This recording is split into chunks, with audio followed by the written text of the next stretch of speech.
भारत का एक नाम जिसे सवालों से ऊपर रखा गया, जिसे राष्ट्रपिता कहा गया, जिसे महात्मा बना दिया गया। दोस्तों, जब हिंदुओं का नरसंहार हो रहा था, जब हिंदू औरतों के साथ जबरदस्ती हो रही थी, तब गांधी जी ने कहा था कि हिंदू औरतों से मेरी गुजारिश है कि वो अपने दांत के बीच में अपनी जीभ दबाकर या जहर खाकर अपनी आत्महत्या कर लें। तो सवाल ये है कि ऐसे महान विचार वाले व्यक्ति को क्या राष्ट्रपिता की उपाधि दी जानी चाहिए?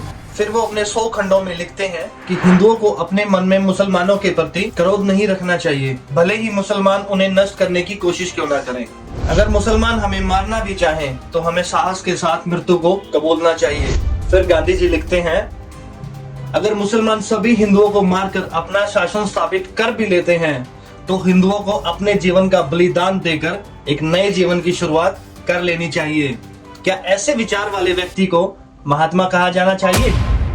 दोस्तों, आज हम बात करेंगे महात्मा गांधी के उन फैसलों की, उन नीतियों की और उन विवादों की जिस पे दशकों से चुप्पी साधी गई।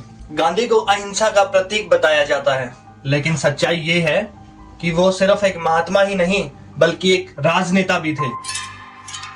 उन्होंने राजनीति में अनशन को एक नैतिक दबाव बनाया। पाकिस्तान को करोड़ों रुपए दिलाने के लिए वो अनशन पर बैठे थे और हिंदुस्तान के बंटवारे को रोकने के लिए वो अनशन करना ही भूल जाते हैं।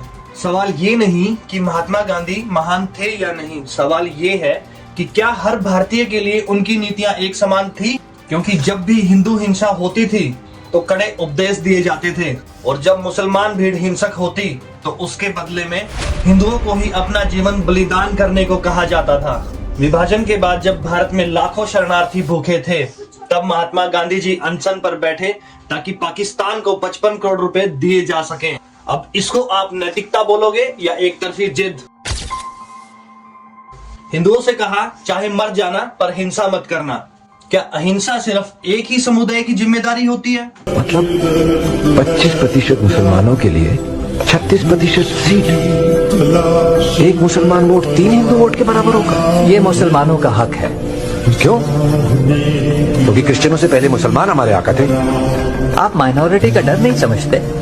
आप 800 साल से गुलाम मेजॉरिटी का दर्द नहीं समझते? पीड़ित से ही त्याग मांगना, क्या ये आपको इंसाफ लगता है? अब बात करते हैं सबसे भावनात्मक और विवादित मुद्दे की। शहीद भगत सिंह, राजगुरु और सुखदेव।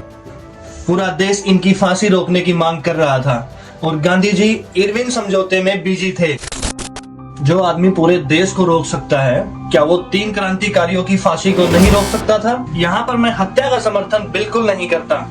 आओ सिर्फ हत्यारे की सोच को समझते हैं। नाथूराम गोडसे बयान देते हैं कि गांधी की नीतियां जैसे मुस्लिम तुष्टीकरण, मुसलमानों के प्रति अत्यधिक उदारता, अखंड भारत का विभाजन। गोडसे गांधी को विभाजन के लिए जिम्मेदार मानता था। पाकिस्तान को 55 करोड़ का भुगतान, गांधी ने पाकिस्तान को 55 करोड़ दिलाने के लिए भारत सरकार पर दबाव बनाया था। अहिंसा का सिद्धांत, गोडसे का मानना था कि गांधी जी ने हिंदुओं को आत्मरक्षा के लिए कमजोर बना दिया था। भाषा नीति, गांधी के द्वारा हिंदी के स्थान पर हिंदुस्तानी, जिसमें हिंदी और उर्दू का मिश्रण था, को बढ़ावा दिया। गोडसे का मानना था कि यह हिंदू संस्कृति के साथ अन्याय था।